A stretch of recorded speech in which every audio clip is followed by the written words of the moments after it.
Bienvenidos a este nuevo video. Somos estudiantes de la Universidad Central de Venezuela, específicamente de la Escuela de Ingeniería Metalúrgica y Ciencias Materiales. Nuestro grupo está compuesto por los estudiantes William Flores, Román Méndez y mi persona, el que les habla, Giovanni Camarano. Venimos a presentar en este video la etapa de cocción en el procesamiento de los materiales cerámicos. Así que, a continuación, empezamos. Hoy en día los materiales cerámicos se usan en numerosos y diversos sectores en la vida cotidiana. Estos materiales se han vuelto sumamente importantes para el desarrollo industrial actual. Un material cerámico se define como un compuesto químico constituido por metales y no metales que incluyen minerales de arcilla, cementos y vidrios. Se trata específicamente de materiales que son aislantes térmicos y que a elevada temperatura y en ambientes agresivos son más resistentes que los metales y polímeros. El proceso de elaboración de un material cerámico es largo y complejo, comenzando por la extracción de la materia prima y terminando con las operaciones de conformado y acabado. Específicamente, la etapa de cocción es una etapa crucial en el proceso mencionado. Esta fase es tal vez la fase más importante del proceso de fabricación de una pieza cerámica. Esta es la que vamos a explicar a detalle a continuación, así que atentos. Entonces, cocción. Son los productos que han sido secados y acabados superficialmente, tradicionalmente llamados productos verdes. Son tratados térmicamente en un horno para desarrollar la microestructura y las propiedades deseadas. Este proceso, denominado cocción, se desarrolla en tres etapas, que son reacciones previas a la sinterización, que incluyen la combustión orgánica y la eliminación de los productos gaseosos de descomposición y oxidación. 2. Sinterización. Y 3. Enfriamiento, que puede incluir un recocido térmico y químico. Sistemas de cocción. Los materiales y productos cerámicos se cocinan en una variedad de hornos que están diseñados para funcionar de manera intermitente o continua. Los hornos intermitentes para la cocción industrial, comúnmente llamados hornos periódicos, suelen ser del tipo lanzadera o elevador.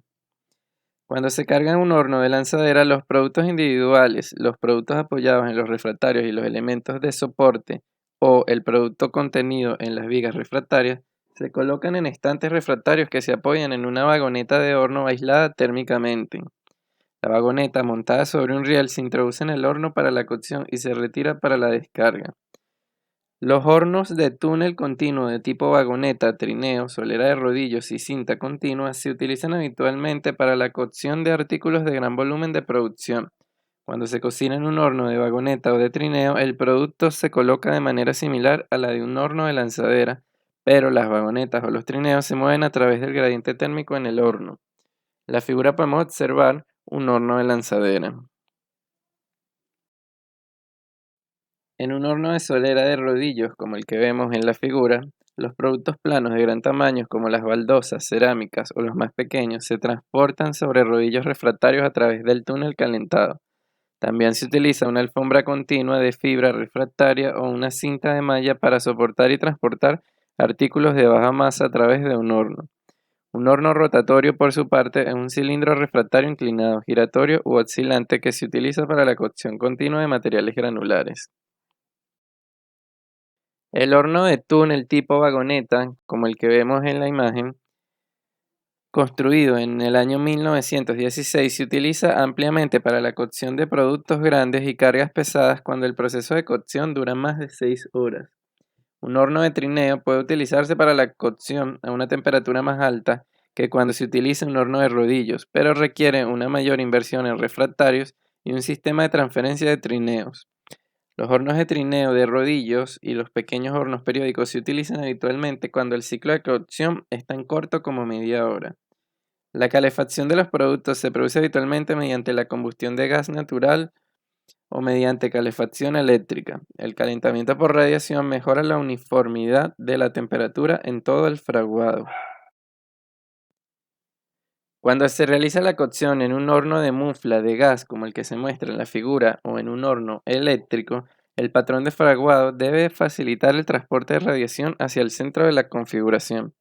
Los hornos de combustión directa también utilizan la transferencia de calor por convección. En un horno de vagoneta, el patrón de fraguado y los soportes refractarios huecos están configurados para facilitar la convección del gas caliente en toda la vagoneta. Los quemadores de alta velocidad proporcionan una mayor velocidad de convección y una mejor transferencia de calor y uniformidad de la temperatura. Continuamos con los procesos de presinterización. La sinterización no suele comenzar hasta que la temperatura del producto supera entre la mitad y 2/3 de la temperatura de fusión, lo que es suficiente para provocar una difusión atómica significativa en el caso de la sinterización en estado sólido o una difusión y flujo viscoso significativos cuando hay una fase líquida o se produce por una reacción química. Los cambios en el material al calentarlo antes de la sinterización pueden incluir el secado, la descomposición de adiciones orgánicas, la vaporización de agua combinada químicamente de las superficies de las partículas y del interior de las fases inorgánicas que contienen agua de cristalización, la pirólisis de materiales orgánicos en partículas introducidas con las materias primas o como contaminación durante el procesamiento, cambios en los estados de oxidación de algunos materiales de transición e iones de tierras raras, y la descomposición de carbonatos, sulfatos, entre otros, introducidos como aditivos o como componentes de las materias primas.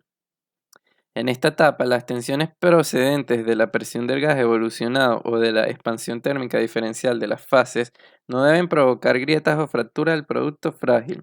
Al cocer una estructura laminada o un producto con un revestimiento superficial, el gas evolucionado debe ser eliminado mientras la permeabilidad de la superficie sea alta. La termólisis de los aditivos orgánicos no eliminados por el secado es un paso importante antes de la densificación en la sinterización. La eliminación incompleta del aglutinante y la termólisis incontrolada pueden introducir una nueva población de defectos en el producto. Estos defectos pueden reducir el rendimiento o perjudicar las prestaciones del producto. Con la elección adecuada del aglutinante para el producto y un calentamiento controlado en una atmósfera adecuada, el producto verde debería sobrevivir a la termólisis sin deformaciones, distorsión, formación de grietas o expansión de poros. El agotamiento del aglutinante depende en gran medida de la composición del material y de la composición y el flujo del gas que rodea el producto en los poros del mismo. También depende en gran medida de la microestructura del polvo y porosidad, y de los cambios dinámicos en la microestructura a medida que se elimina el aglutinante.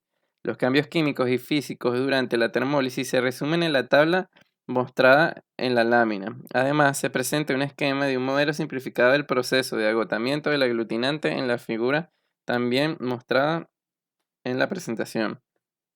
La permeabilidad varía con la carga de aglutinante y la estructura de los poros. Esta dependencia indica que la tasa de permeabilidad del gas es mucho menor en los compactos densos de partículas muy finas. Las reacciones exotérmicas y endotérmicas en la termólisis alteran la temperatura interna y la velocidad de la reacción. Los productos cerámicos sinterizados representan una amplia gama de sistemas de materiales que pueden variar ampliamente en el número de componentes, características de las partículas, complejidad de las reacciones químicas y mecanismos de densificación durante la sinterización. En esta sección examinaremos la sinterización en estado sólido, la sinterización de partículas de vidrio, la sinterización con reacciones y disolución y la sinterización de un recubrimiento vidrio. Comenzamos haciendo un ejemplo de la sinterización en estado sólido.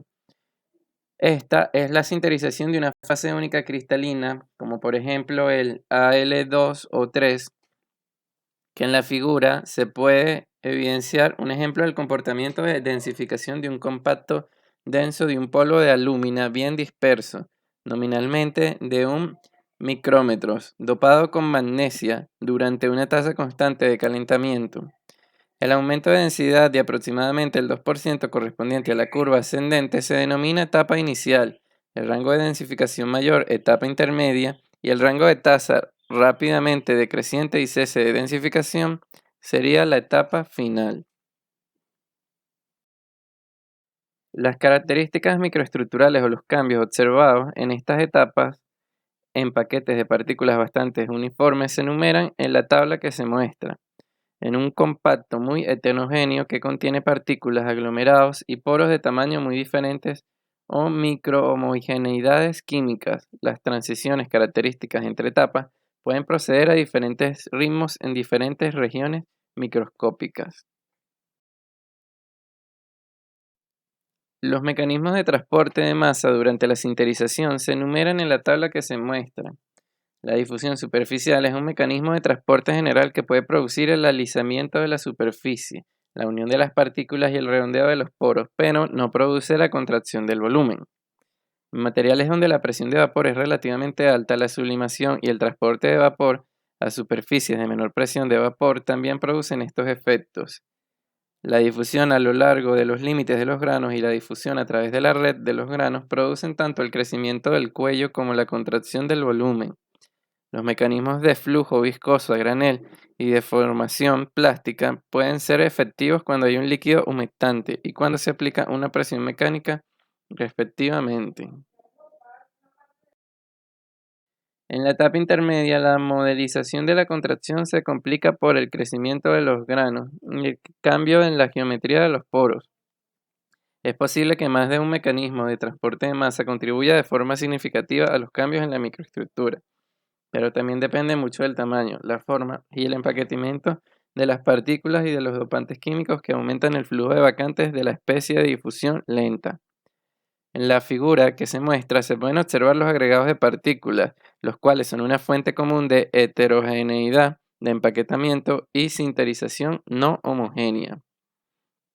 Podemos ver en las imágenes, la figura A de la izquierda es un comportamiento de sinterización homogéneo en un compacto de espinela en polvo, mientras que la figura B de la derecha es la sinterización no homogénea en un compacto de polvo de circonia. En las etapas intermedia y final, el comportamiento de la densificación depende en gran medida de la asociación de los poros con los límites de granos y de la velocidad y el modo de crecimiento de los granos. La difusión de átomos a través del límite de grano y la región desordenada entre los gramos hace que el límite de grano se desplace. El calentamiento hace que algunos granos crezcan a expensas de otros que se encogen, y el efecto neto es un aumento del tamaño medio del grano y una reducción del área total del límite del grano. Debido a las similitudes topológicas entre los límites de los granos en un sólido y las paredes celulares en una espuma, el modelo para el desplazamiento de los límites curvos se ha utilizado como descripción clásica del crecimiento de los granos en un sólido. Para los granos con una tensión interfacial casi isotrópica se observa en dos dimensiones que los granos con menos de 6 lados tienen límites convexos y se encogen, y que los que tienen más de 6 lados tienen límites cóncavos y crecen, así como se evidencia en la figura. En la etapa final de la sinterización es común que aparezcan granos exagerados separados de los poros en algunas regiones de la microestructura cuando el procesamiento no se controla cuidadosamente. La tendencia a la aparición de granos exagerados es mayor cuando hay agregados de polvo, partículas densas y extremadamente gruesas y la distribución de los poros no es homogénea. Una alta densidad de sinterización con un mínimo crecimiento de granos se produce cuando el material contiene partículas finas empaquetadas muy densamente y cuando un aditivo llamado inhibidor de crecimiento de grano está disperso y distribuido homogéneamente. Por ejemplo, un inhibidor clásico del crecimiento de grano es el MgO en la lúmina, que aparentemente inhibe el crecimiento exagerado de grano. Cuando este sistema se sinteriza en una atmósfera adecuada, la densidad puede superar el 99.9%. Las pequeñas inclusiones sólidas de segunda fase en los límites, como las mostradas en la figura, también pueden retardar el crecimiento del grano cuando los poros desaparecen. La sinterización de los materiales cerámicos depende en gran medida de la distribución del tamaño de los poros y de la homogeneidad de la porosidad en el compacto. Al sinterizar un compacto homogéneo ideal de partículas uniformes, los intersticios uniformes más pequeños que los granos deberían encogerse a un ritmo relativamente rápido y uniforme. Sin embargo, los poros grandes de un compacto se contraen relativamente lentos. Los compactos prensados a una mayor presión que tienen un rango de tamaño de poro más estrecho y una densidad verde más alta pueden alcanzar una densidad de sinterización más alta cuando se cocinan en condiciones idénticas. Sinterización de partículas de vidrio. Un producto compuesto únicamente por partículas de vidrio también puede sinterizarse para formar una estructura densa. En la etapa inicial, el flujo viscoso producido por la fuerza motriz de la tensión superficial provoca el crecimiento del cuello para dos esferas de vidrio de diámetro uniforme a la contracción inicial. Esta viene dada por la clásica ecuación de Frenkel. donde T es el tiempo de sinterización isotérmica. El comportamiento de contracción inicial para un compacto y un polvo de vidrio estándar es de la forma predicha por la ecuación de Frenkel, rigiendo el comportamiento que se visualiza en la figura. Cuando se sinteriza un polvo de vidrio triturado, la tasa de sinterización es mayor que la prevista utilizando la ecuación de Frenkel, debido a que el radio efectivo de curvatura es menor que el radio esférico equivalente. El vapor de agua en la atmósfera de sinterización puede reducir H y aumentar la tasa de densificación aparente. En la etapa final, la solubilidad del gas y su difusión en el vidrio y la coalescencia de los poros, que disminuyen M, afectan a la contracción final de los poros. Los poros más finos tienen una mayor fuerza motriz para la contracción.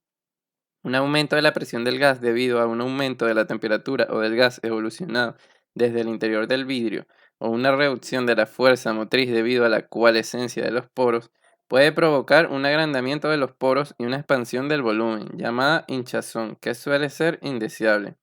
Algunos vidrios pueden cristalizarse después de ser densificados por sinterización para producir una vitrocerámica.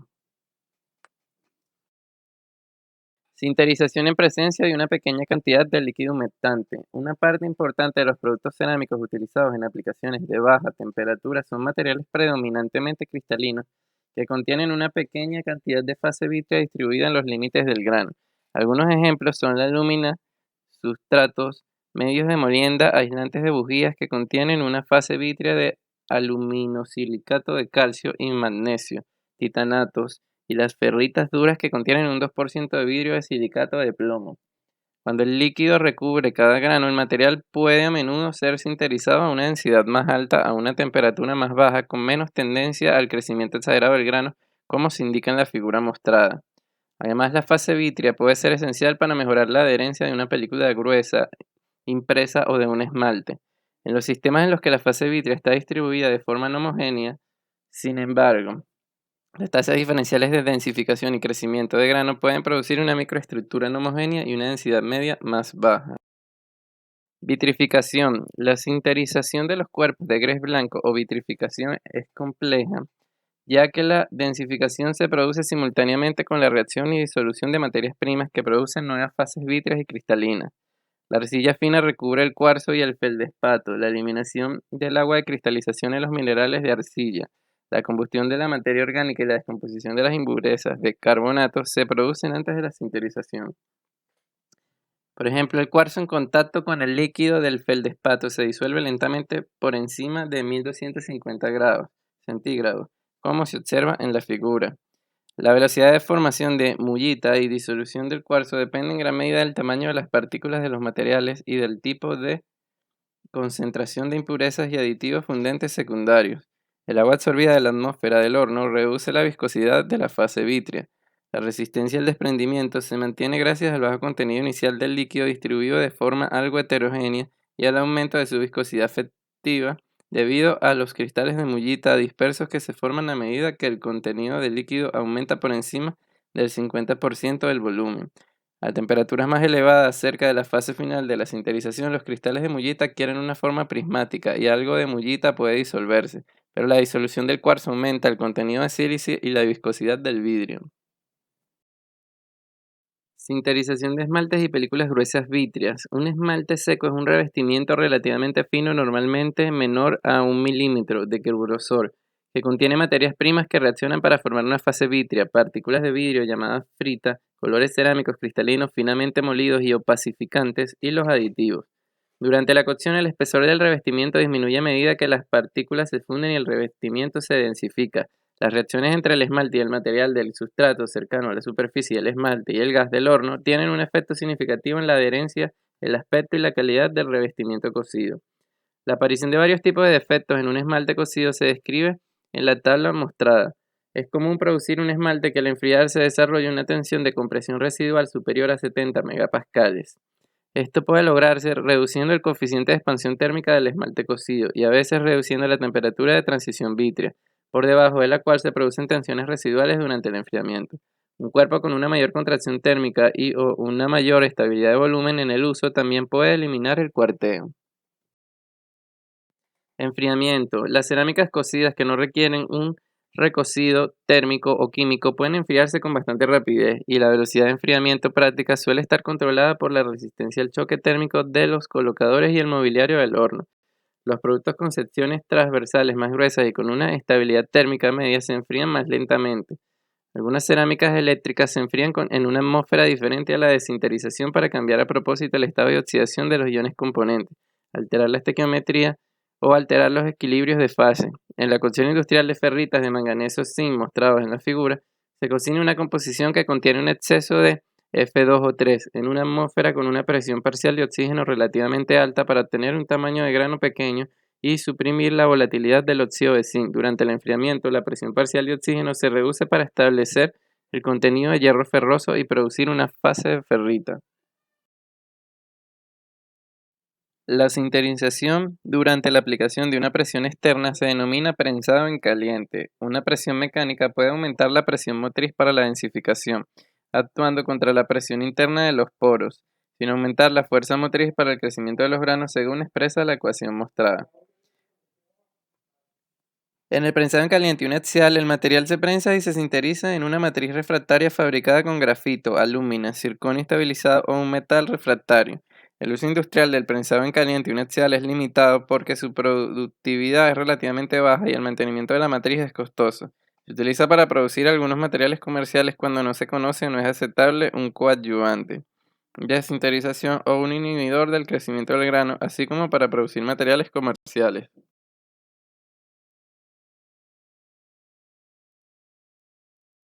Con esto llegamos al final de esta presentación. Entonces, sin más nada que decir, solo nos queda darles las gracias y hasta el próximo video.